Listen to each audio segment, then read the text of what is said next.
Hello, I'm Congressman Jeb Hensarling of Texas, and I serve as the chairman of the House Republican Conference.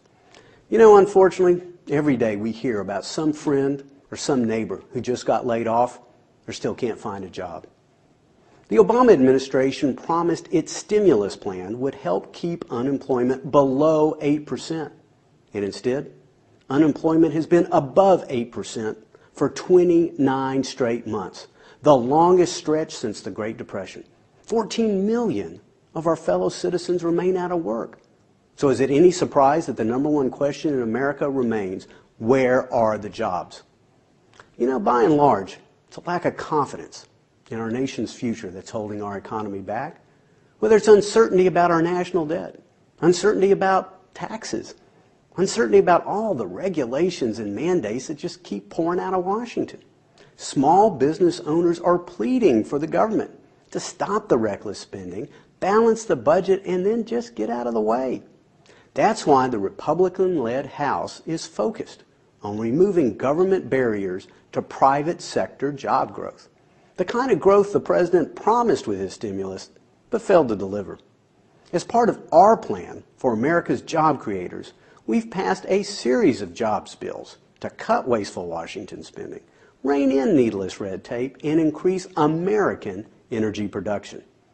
Our plan includes the budget, written by Chairman Paul Ryan in the Budget Committee, that actually pays down our debt over time and paves a path to prosperity and economic growth.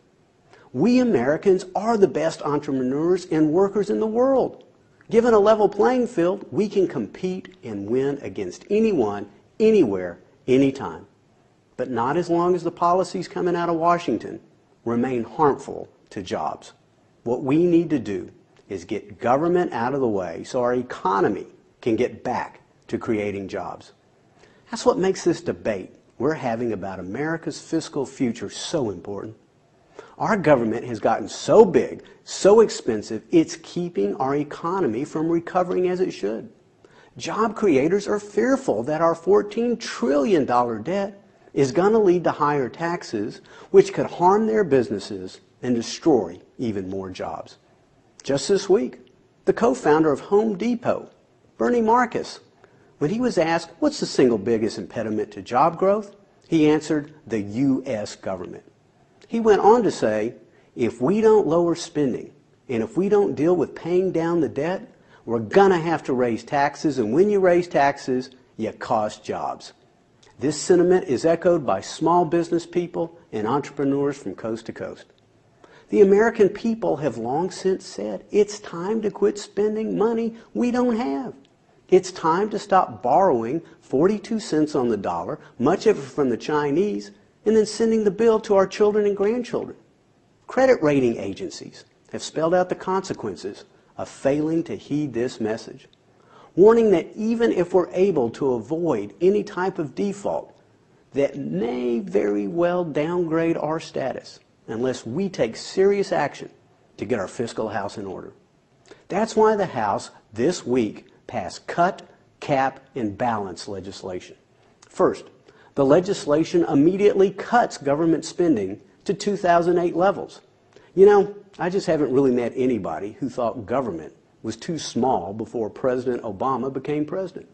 Second, it puts caps in place to ensure government spending is put on a glide path to be no more than 20% of our economy, as it has been on average since World War II. Last but not least, it amends the Constitution to balance the budget once and for all. Every family, small business, and almost every state has to balance their budget. Why should the federal government be any different? And our plan accomplishes this without imposing job-crushing tax hikes. Now, unfortunately, the Democratic-led Senate tabled this common sense measure, despite the fact it received bipartisan backing in the House and overwhelming support from the American people. You know, the Democrats who run Washington are pretty good at telling us what they're against, but they have yet to put a plan on the table that tells us what they're for. Speeches and press releases won't do the trick. It's time for some action. Senator Reid, if you don't like our plan to deal with the debt crisis, where's your plan? Mr. President, if you don't like our plan to deal with the debt crisis, where's your plan?